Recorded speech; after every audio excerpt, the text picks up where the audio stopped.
The laughter hit before he even set the kickstand down. Calvin Reed arrived at the Holt house on a Wednesday morning in a plain charcoal suit. No car, no groomsman, no flowers, just a second-hand bicycle, and a 6-year-old boy named Owen sitting on the rear rack, white dress shirt already wrinkled at the collar. The moment the wheels crunched against the gravel driveway, someone near the window laughed. Then another. Then the whole front room. Rebecca pressed her fingertips to her mouth and turned to her fiancé, Theodore. He was already raising his phone. Amanda's father stepped back from the curtain and said nothing. Her mother whispered to the woman beside her. I genuinely don't know what she was thinking. No one in that room knew that the man climbing off the bicycle had declined a $200 million meeting that same morning just to be on time.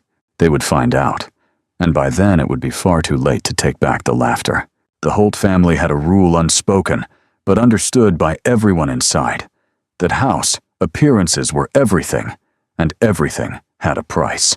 Gerald Holt had arranged for both of his daughters to be married on the same Saturday in October, a practical decision he called it, when speaking to the caterer and the florist. One venue deposit, one guest list, one morning of coordinating hair and flowers, and the careful architecture of family photographs. His younger daughter Rebecca had laughed when he proposed the idea, then shrugged and said it suited her fine. His older daughter Amanda had said nothing at all, which Gerald took as agreement. It had always been that way between Amanda and her father. She spoke, he didn't hear. She stayed quiet, he assumed she was content.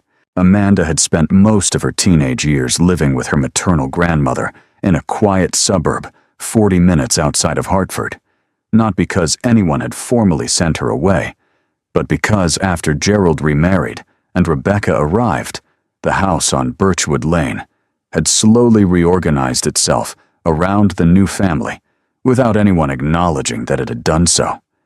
Her grandmother Eleanor was a steady, plain-spoken woman who grew tomatoes in the backyard and never once asked Amanda to be anyone other than who she was. Those years were the ones Amanda carried with her most carefully.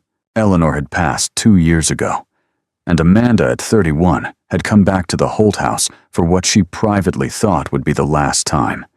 She was right about that, though not in the way she expected. The morning of the wedding, the Holt house smelled like hairspray and cut roses and something faintly burnt from the kitchen where the caterer's assistant had knocked over a warming tray.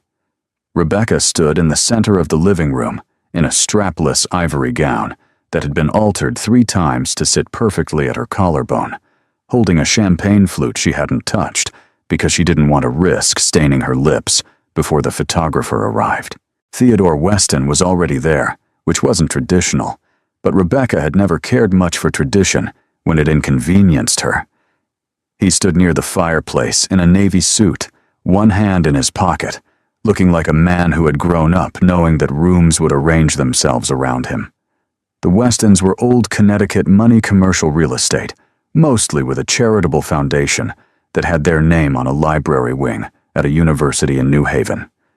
Theodore was 35, broad-shouldered, and had the particular kind of confidence that came not from accomplishment, but from never once being told no. Amanda sat at the kitchen table in her dress, pale ivory, simpler than Rebecca's bought at a bridal sample sale in March, and drank her coffee while it was still hot. That was the only thing she had insisted on that morning. Hot coffee, before anyone needed anything from her. Her mother Diane moved through the room behind her, adjusting things that didn't need adjusting. A vase, a chair, the hem of her own dress. He confirmed he's coming, Diane asked, not looking at Amanda. He confirmed last night, Amanda said. And he's bringing the boy. His name is Owen. And yes. Diane made a sound that wasn't quite a word. Amanda set her mug down and looked out the window at the driveway. She had met Calvin Reed 4 months ago through a connection she had almost declined to follow up on a colleague of her former supervisor, someone who had mentioned his name with the vague endorsement people used when they weren't sure how to categorize a person. Calvin was quiet and direct, and had a way of listening that made Amanda feel for the first time in a long time that what she said actually landed somewhere. Their first conversation had lasted 3 hours. He had told her about Owen on the second meeting, matter-of-factly, the way a person presents something important without dressing it up. His son was 6. His wife had left when Owen was 2. He was not looking for anyone to fill a role. He had been clear about that. Amanda hadn't asked him to explain further. She understood the difference between someone who wanted to be chosen and someone who simply wanted to be known. They had agreed to marry quietly. No long engagement, no performance. She had not expected the performance that was about to arrive in her driveway. The sound reached the living room before anyone saw anything. A soft, rhythmic, clicking, the kind a bicycle chain makes when it needs oil, growing slowly louder through the open front window. Rebecca heard it first. She turned toward the window, with her champagne flute still raised, and her expression moved through confusion before settling on something that looked like delight, the private kind, the kind that needed an audience. She took 3 steps toward the glass and looked out. "Oh," she said. Then she said it again differently. "Oh." Theodore came to stand beside her. He looked out the window for a long moment, and then a sound came out of him. Low at first, building quickly, the full unguarded laughter of a man who had never once had to worry about being the person being laughed at. Calvin Reed was coming up the gravel driveway on a bicycle. It was a standard commuter model, dark green, with a rear rack mounted over the back wheel. He wore a charcoal suit that fit him well, but carried no boutonniere, no pocket square, nothing that announced occasion.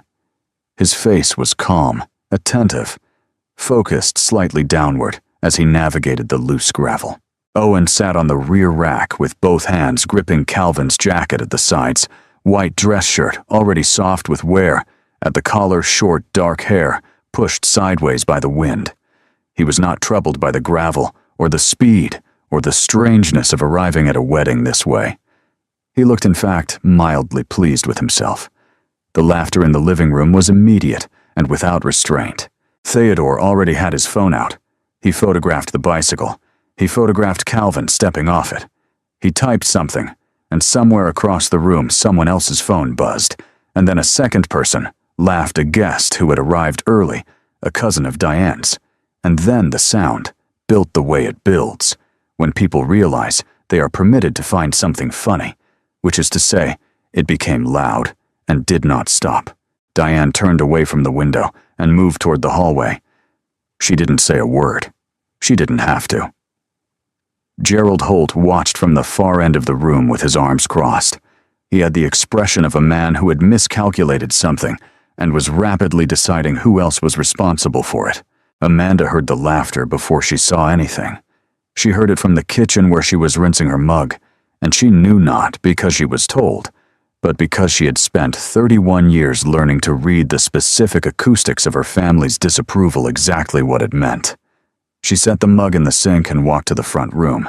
Calvin had propped the bicycle against the side of the porch and was helping Owen straighten his collar when Amanda appeared in the doorway. She looked at him. He looked up at her. He did not look embarrassed. He did not look diminished by the sounds coming from inside the house. His expression was the same one she had seen across a table at a diner in Hartford 4 months ago, attentive, searching, as if he were still interested in what she might say next. Owen reached up and patted the side of Calvin's face with one small hand, which Calvin tolerated without comment. "Nice morning," Calvin said. "It is," Amanda said. Behind her, the house hummed with voices. Gerald found her in the hallway 2 minutes later. He closed the door of the small study and stood between her and the exit in the way he had always stood when he wanted to present something as a discussion that was in fact already decided. "You have an opportunity right now," he said, "to handle this gracefully." Amanda looked at him. "There are 63 guests in this house and next door," Gerald continued. "Your sister is getting married today to a family that matters in this state. Whatever you were thinking when you agreed to this arrangement, you have the ability to correct it right now before it becomes part of the day." "You're asking me to call it off," Amanda said. "The morning of the wedding. I'm asking you to use judgment. In front of 63 guests." "Amanda, "He's standing on your porch," she said, "with his son, who wore a dress shirt." Gerald's jaw tightened. That man does not belong in this family. Amanda looked at her father for a moment. She thought about Eleanor's backyard and the smell of tomato vines in the heat, and the way her grandmother had once told her that the people who leave space for you are rarer than the people who fill every room. She thought about 4 months of dinners and long walks, and a boy named Owen who had fallen asleep against her shoulder on a Sunday afternoon while she was reading and had not woken up alarmed. "Okay," she said. Gerald's shoulders dropped slightly with relief. "I'll go talk to him," Amanda said and opened the door. Calvin was still on the porch. Owen had found a loose button on the porch railing and was working at it with focused seriousness. Through the front window, Amanda could see Theodore showing someone the photograph on his phone. She could see Rebecca watching, one hand still holding the champagne flute, a small, fixed smile on her face that she had been wearing so long it had stopped meaning anything. Amanda stepped onto the porch. The morning air was clean and cool and smelled like fallen leaves from the oak tree at the corner of the yard. Calvin turned to face her. He read her face, she knew he was reading it, and his expression didn't shift toward hope or toward bracing. It simply stayed open. "If you don't want to do this," he said, "I understand. Genuinely." His voice was even. "I know what's happening in there. You don't owe me anything." Amanda stood at the top of the porch steps and looked at him, the plain suit of the bicycle propped against the railing, the boy now looking up at both of them with the frank and uncomplicated attention of a 6-year-old, waiting to see what adults would do. She thought about what her father had asked for. She thought about what she had said yes to and why. "Let's go," Amanda said, and held out her hand. Calvin looked at her hand for exactly 1 second. Then he took it. Owen abandoned the button. He jumped down the porch step and landed solidly on both feet, and looked up at Amanda with his father's same steady eyes. "Are we going now?" Owen asked. "We're going now," Amanda said. From inside the house, through the glass, she heard the conversation continue, her mother's voice, Rebecca's laugh, the low and certain sound of her father recalibrating. She did not go back in to explain. She did not look for permission. She walked down the porch steps holding Calvin's hand, and the October light came through the oak leaves and fell across the gravel in long, uneven pieces, and behind them, the house with all its noise grew slowly quieter with distance. She didn't know then what she had just walked toward, but she had learned growing up to trust the people who left space for her, and of all the people who had ever stood in a doorway and told her who she was supposed to be, Calvin Reed was the only one who had ever told her she could leave. The apartment was on the 3rd floor of a building in a quiet residential stretch of East Hartford brick exterior, narrow stairwell, a radiator in the hallway that clicked and hissed through the night in a way Amanda eventually stopped noticing. The living room had 2 windows that faced west and caught the afternoon light in long rectangles across the floor. Calvin had furnished it. Simply a couch, a bookshelf, a kitchen table with 4 chairs, one of which Owen had claimed as his by leaving a drawing on it every morning before school. Amanda had expected to feel the smallness of it. She had grown up in the Holt house on Birchwood Lane, which had 4 bedrooms and a formal dining room that was only used at Thanksgiving, and she had understood for most of her life that space was how her family measured safety. But in Calvin's apartment, the smallness felt different. It felt like something chosen rather than assigned. She learned Owen's rhythms quickly: cereal before 7, a specific blue cup that was not interchangeable with any other cup, a preference for sitting on the floor rather than the couch when he watched television, and a habit of bringing her things a rock, a folded piece of paper, a plastic dinosaur missing 1 leg without explanation, as if the offering was sufficient. It was. She accepted each one without asking what it meant and put them on the windowsill above the kitchen sink, and after 3 weeks the windowsill was crowded. Calvin worked evenings and told her he was gone most nights until 10 or 11 building security. He had set a management role that required him to be on site. On the nights he was out, his mother, a warm and quiet woman named Patricia, came to sit with Owen until Amanda was settled in her own routine. Patricia brought food and never stayed too long, and had the careful ease of someone who had learned not to take up more space than she was given. Amanda liked her immediately and did not yet understand why Patricia sometimes watched Calvin with an expression that held both pride and a very old patient worry. Amanda was not thinking in those weeks about what she didn't know.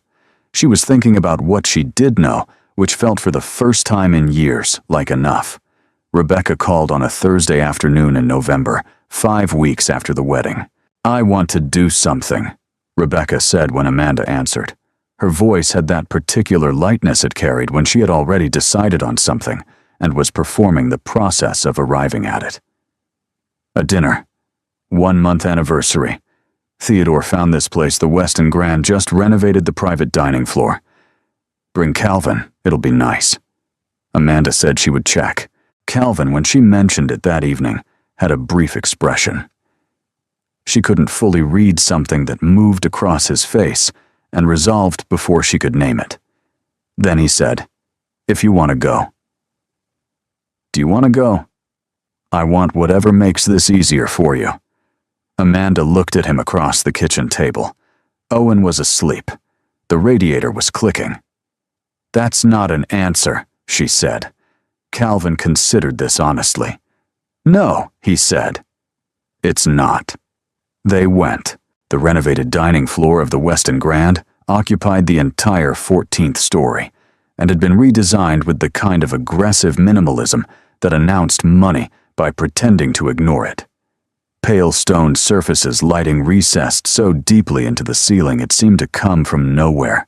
Floral arrangements that were more sculpture than flowers. Rebecca had reserved a table near the center of the room, which was not an accident. Center tables were for being seen. Theodore was already on his second drink when Amanda and Calvin arrived. He stood to greet them with the wide, practiced warmth of someone performing hospitality for an audience, kissed Amanda on the cheek, and gave Calvin a handshake that lasted precisely long enough to make a point about grip. There were 4 other guests, 2 couples, friends of Theodore's from what he called the real estate community. People who wore their wealth in the specifically groomed way of those who have decided comfort is a competitive sport. They greeted Amanda politely. They greeted Calvin with the brief conclusory attention people give to someone they have already filed away. The evening moved, the way those evenings move. Wine was poured, menus were studied, a story was told about a property in Westport that made everyone at the table laugh except Amanda, who didn't know the people involved, and Calvin, who said nothing at all. It was one of Theodore's friends, a man named Garrett, with the broad, sunburned face of someone who spent weekends on a boat, who said it first. "Reed." Garrett leaned slightly forward, swirling his glass. "Calvin Reed. That's an interesting name." Calvin looked at him without expression. "I know a Reed Capital Group," Garrett said with the tone of a man setting up a punchline. "Based out of Stamford. Ever hear of it?" Something moved through the table, the beginning of a tension. "Who runs that again?" someone asked. "Some reclusive type," Theodore said, already smiling. "Doesn't do press. Enormous fund, though. East Coast real estate private equity. The whole thing." Garrett pointed loosely in Calvin's direction. "Same last name." "Funny coincidence." The table laughed. "Reed's a common name," Theodore said, and lifted his glass toward Calvin with a small, generous nod, as if granting him something. "No offense." "None taken," Calvin said. Amanda watched him. His face was composed. His hands were relaxed on the table. She had learned to read him in narrow intervals, the spaces between what he showed and what he withheld, and she was beginning to understand that the interval was larger than she had first assumed. The rings came later. Theodore had been drinking steadily through the appetizer, and by the time the main course arrived, he had reached the particular looseness of a man who had confused warmth with license. He was mid-sentence about a renovation project in Fairfield when his eyes dropped to Amanda's left hand, resting on the tablecloth. He stopped. He reached across without asking, took Amanda's hand, and turned it toward the candlelight. The ring was a simple gold band with a small round stone, not elaborate, not designed to announce itself. Theodore lifted it from her finger. He held it up between his thumb and index finger, turning it slowly. Looking at it the way a person looks at something they find faintly absurd. "Did you get this at a flea market?" he said. The table went quiet in the particular way tables go quiet, when something has just turned. Theodore set the ring down on the white tablecloth in front of him. It made a small sound. That small sound was the loudest thing in the room. Amanda reached for it. Before her fingers closed, Calvin's hand was already there. He picked the ring up cleanly without drama and placed it back on Amanda's finger himself, his hand briefly covering hers. Then he looked up at Theodore. He didn't raise his voice. He didn't stand. He simply looked, and something in the quality of that attention made Garrett stop turning. His wine glass made the two women at the table straighten, almost imperceptibly, made Theodore's smile lose its footing. And then the room changed. It didn't change loudly. It changed the way pressure changes a shift in atmosphere rather than a specific event. Two members of the hotel's security staff appeared near the entrance to the dining floor. Then 3 more. A manager in a dark jacket came through the far door, moving with the controlled speed of someone who had been summoned rather than happened by. He crossed the room directly to their table and bent slightly toward Calvin. "Mr. Reed," the manager said quietly. "I was just informed you were here. I apologize for not greeting you at arrival. Is there anything you need?" The table was absolutely still. Theodore's glass was halfway to his mouth and had stopped there. The manager straightened and waited. He was not looking at Theodore. He was looking at Calvin in the particular way that people who understand hierarchy look at the person at the top of it. Calvin said mildly, "We're finishing dinner. Thank you, Marcus." The manager nodded and withdrew. The security staff near the door did not move. Rebecca looked at Theodore. Theodore set his glass down very carefully. Garrett had stopped talking entirely. Calvin turned back to the table and reached for his water glass, as if nothing had rearranged itself. He was the only person at the table who appeared unaffected by what had just happened, which was itself the most unsettling thing of all. Amanda looked at her husband. He met her eyes and held them for a moment, and in that moment, she understood with complete clarity that she had been living beside something she had not been shown. She said nothing. Not there. In the car on the way home, she asked, "Calvin, Amanda, who are you?" He looked at the road. The highway lights moved across his face in slow, even intervals. "I told you who I am. You told me you were in security management. I'm not going to lie to you about what I do." His voice was level. "I just didn't tell you all of it." "What's all of it?" He was quiet for a moment that had weight to it. Not avoidance, more like the weight of something being carried to a door. "Not tonight. Let me figure out how to say it right." Amanda turned to the passenger window. The highway fell behind them, orange light and then darkness, and then orange again. She thought about Patricia arriving every evening with food, the careful way she watched her son. She thought about the hotel manager crossing a crowded room, as if pulled by a thread only he could see. She did not push, but she filed everything away, and the file was growing. It was Rebecca who introduced Vanessa Pruitt into the picture, though Amanda didn't know that until later. Vanessa appeared 3 days after the dinner at the Westin Grand, at the building where Amanda had been helping with a community inventory project. 2 afternoons a week, a volunteer position sorting donated supplies for a neighborhood resource center that operated out of the ground floor. She was perhaps 30, dressed expensively, in a way that was designed to appear effortless, with the posture of someone who had been told many times that she was exceptional. She said her name once and offered no other explanation for her presence. Amanda had noticed her in the doorway when she arrived, and had the distinct feeling not paranoia, just pattern recognition that the woman had come to look at her specifically. Vanessa walked the length of the room, looking at the shelves with the focused disinterest of someone making an appraisal.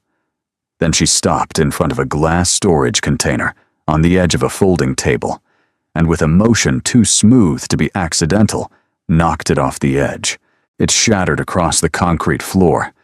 Vanessa looked at the broken glass, then at Amanda. "Could you get that?" Amanda looked at the glass. She looked at Vanessa. "No," Amanda said. Something tightened around Vanessa's eyes. She took one step forward and put one hand flat against Amanda's shoulder and shoved not with great force, but with deliberate intention, and Amanda went backward into the edge of the table. The corner of something caught her left hand. She felt it before she saw it, a line of heat across her palm, and then the sight of blood welling up along the cut.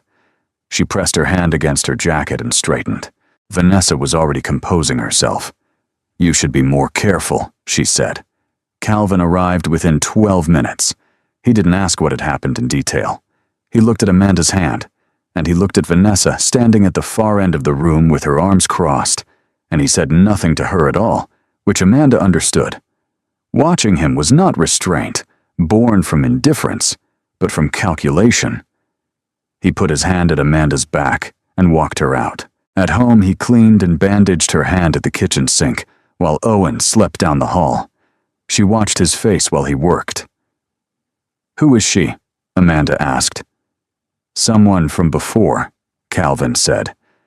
"She has a connection to my family's business history. Her father, Stuart Pruitt, was a long-standing partner. When that relationship ended, Vanessa took it personally." "That's more than you've told me about anything so far. I know." He pressed the bandage flat and held her hand between both of his for a moment. "I'm trying."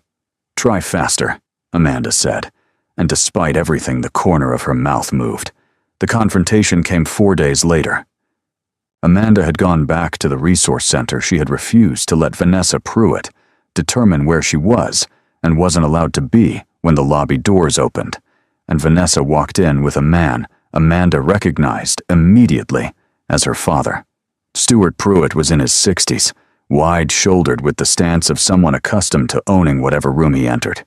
Behind them were 2 men in business attire, and behind them, walking separately and looking deeply uncomfortable, were Calvin's parents, Patricia, whom Amanda knew, and a man she recognized from a single photograph on Calvin's bookshelf as his father, Robert.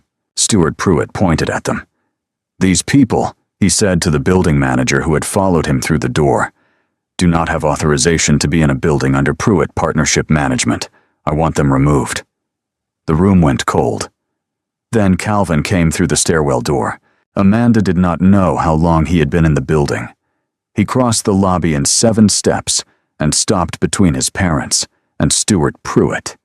And when he spoke, his voice was different than she had ever heard it. Not raised, but stripped of its careful surface, something underneath breaking through. "Those are my parents," Calvin said. "No one removes them. No one touches them." He looked directly at Stuart. "And you do not come into a building where my wife is and conduct yourself this way." Vanessa, standing at the edge of the group, cut in, "Your wife." The word came out like something she was examining under a light, turning it to find where it was weakest. "And who told her what she married into? Does she know what you are, what you've been doing?" She looked at Amanda directly for the first time. "He's been playing a game with you since the beginning. You're not his wife. You're his experiment." The lobby was silent. Amanda looked at Calvin. His jaw was set. He did not deny what Vanessa had said, and his not denying was its own kind of answer. The cold of the lobby. Calvin's voice still present in the air. His parents standing behind him with the expressions of people who had watched their son carry something heavy for a very long time.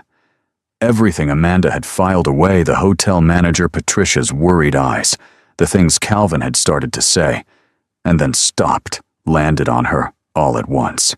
The floor was steady under Amanda's feet, and then it wasn't, and the last thing she was aware of before her vision went white was Calvin's hand on her arm, reaching, catching, and then the fluorescent light overhead, and then nothing at all.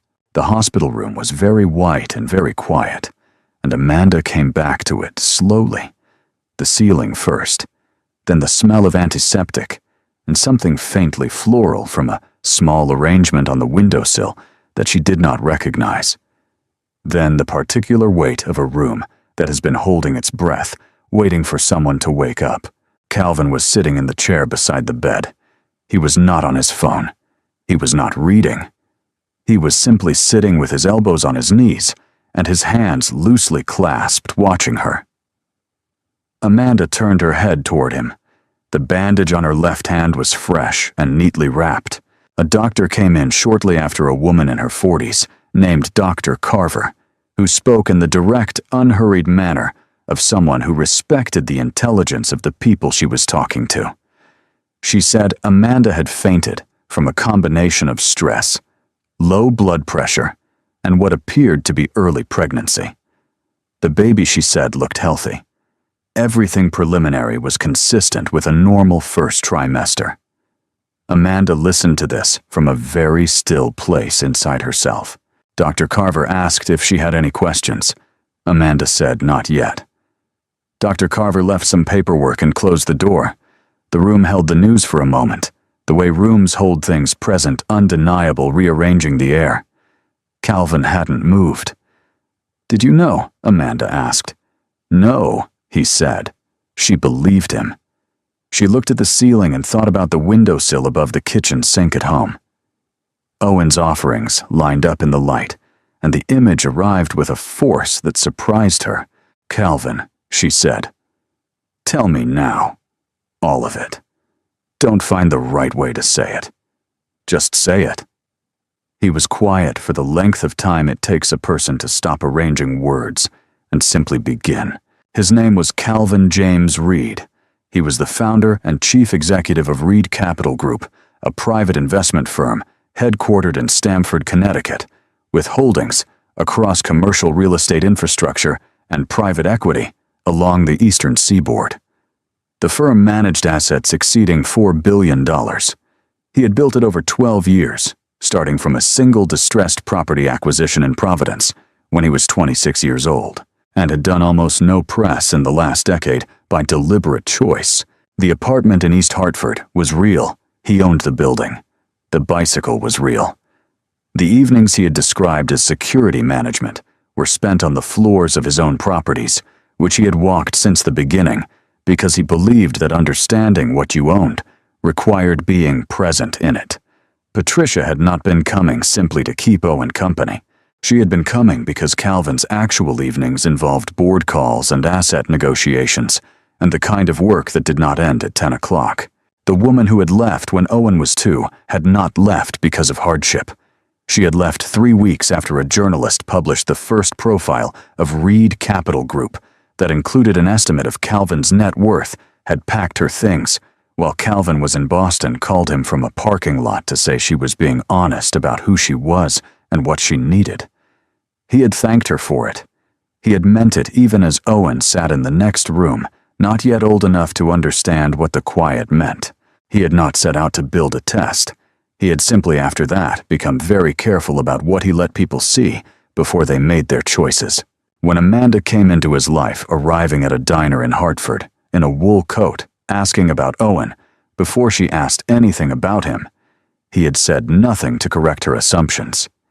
He had watched her choose him slowly in full view of his plainness, and he had not stopped her. He had told himself during those months that he was protecting something real. He knew now in this white room that he had been wrong about that. "I wanted to know if there was anyone who would stay when there was nothing to stay for," Calvin said. "No name, no number, just me." Amanda let his words settle in the room. "You were the only person who ever walked toward me when I had nothing to offer," he continued. "And I've spent the last several months watching you put Owen's things on the windowsill, watching you go back to that building after Vanessa hurt you, watching you hold my hand in front of your family, without flinching. And I don't know how to say what that's been, except that I've never been less alone in my life." Amanda looked at his face. She had looked at it across tables for 4 months, in kitchens and cars and on porches, and she knew it the way you know a place you have returned to enough times that you stop needing to look around to orient yourself. "That's a true thing," she said. "I believe it." She kept her eyes on his. "It doesn't fix the other thing." "I know. I chose you. I stood on that porch in front of my entire family because I decided you were worth choosing. And the whole time the ground I was standing on wasn't what I thought it was." Calvin didn't look away. He didn't defend himself. He held her gaze the way he always held it, without flinching, without retreating. "I know," he said. "Then I'm sorry. Not for who I am. For building something true on top of something I should have told you." Amanda looked at her bandaged hand. She thought about the ring, the simple gold band Theodore had lifted from her finger and set on the white tablecloth, and the speed with which Calvin had picked it up. That had been real. The lobby had been real. His voice, stripped of every careful surface, saying, "Those are my parents," that had been real. She was angry. She was also sitting in this hospital bed, with new information settling through her, certain that the anger did not require her to leave.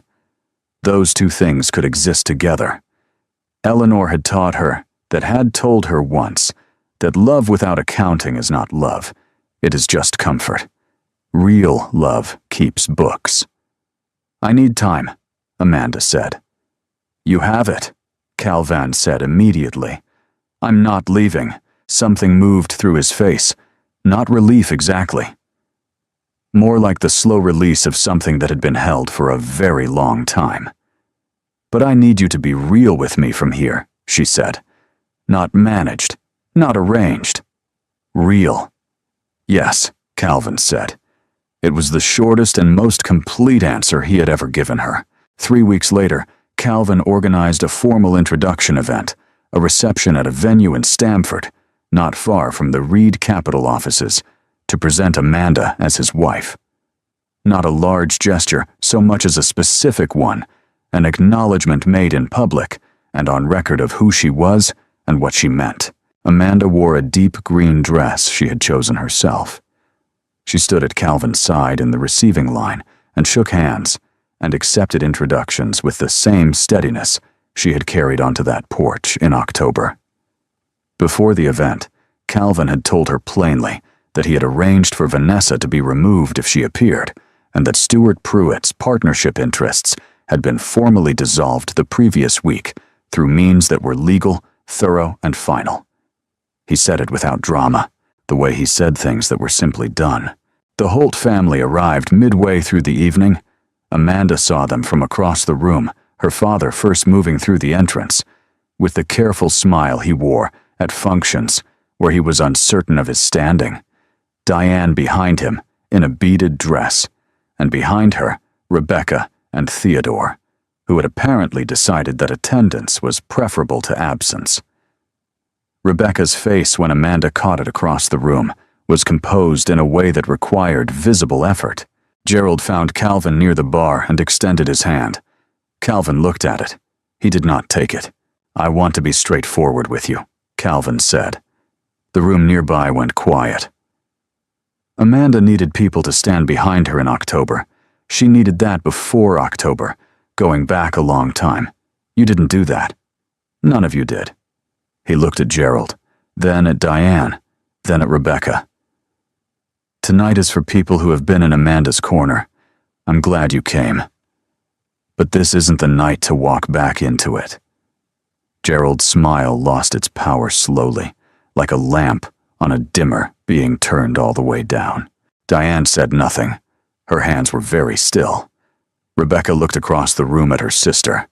Her expression beneath the composed surface was exhausted, the expression of a woman who had spent her whole life winning competitions she was now uncertain had been worth entering. What happened with Theodore began in the entrance hall, and Amanda witnessed the end of it.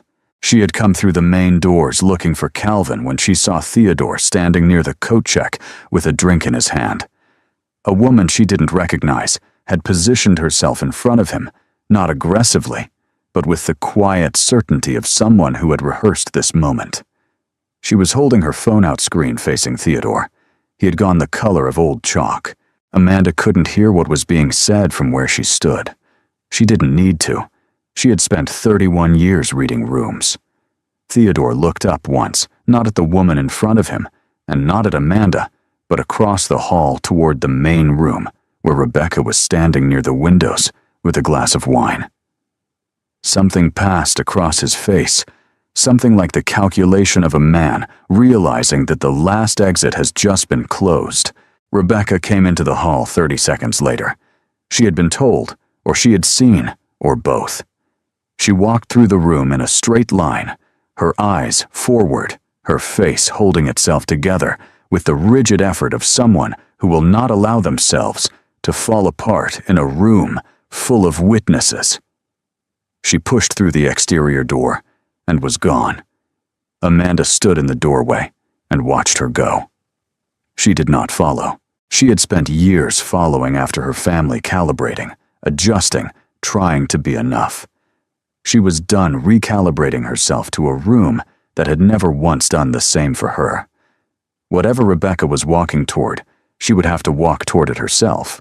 Vanessa was escorted out by 2 members of the event staff before 9 o'clock. Calvin had said nothing publicly about any of it. He had simply Amanda understood. Now arranged the conditions in advance, the way he had always arranged conditions with patience and precision and a long view of outcomes. It was a quality she had once read as self-containment. She was learning to read it differently. Later, after the guests had gone, after Owen had been collected from Patricia's and fallen asleep in the back seat on the drive home, they sat together in the living room of the East Hartford apartment. The radiator clicked in the hallway. A small lamp on the side table made the room warm and particular. "I've been thinking about what you said," Amanda told him. "That you wanted to know if someone would stay when there was nothing to stay for." Calvin looked at her. "The problem is that there was always something to stay for. There was you and Owen. Sunday afternoons and the blue cup and the dinosaur with 3 legs. You had plenty to offer. You just weren't sure it was enough without the rest of it." He was quiet. "So what you were actually testing," Amanda said, "wasn't whether I could love someone with nothing. You were testing whether you were worth loving without the name attached to you." Something shifted in his expression, the specific movement of a person being seen, clearly, perhaps more clearly than they had prepared themselves to be. "I'm not going to keep testing things," he said. "I told you in the hospital. I meant it." "I know you meant it." Amanda looked at him. "So start from today. Not from before. Today." Calvin held her gaze for a long moment. The October night outside the windows was cold and clear, and the lamp was warm, and in the back room, Owen was sleeping with the uncomplicated certainty of a child who had decided without condition, without contract, that this was home. "Today," Calvin said. Amanda nodded. "Today," she said. They sat in the quiet apartment, and the radiator clicked its familiar rhythm, and somewhere in the weeks ahead, there would be harder conversations and the work of building something honest from the foundation of something that hadn't always been, and a child who would need to be told in the right way about what was growing and what was changing. But that was ahead. Tonight was tonight, and tonight they had chosen each other again, without performance, without a watching room, without anything left to prove to anyone. Then Owen padded out from the hallway in his socks, dragging his blanket, and climbed without asking onto the couch between them, and closed his eyes again. Calvin looked at Amanda over the top of Owen's head. Amanda looked back. Neither of them said anything. There was nothing that needed saying. The lamp was warm, and the boy was between them, and outside the window, the night was clear and very still.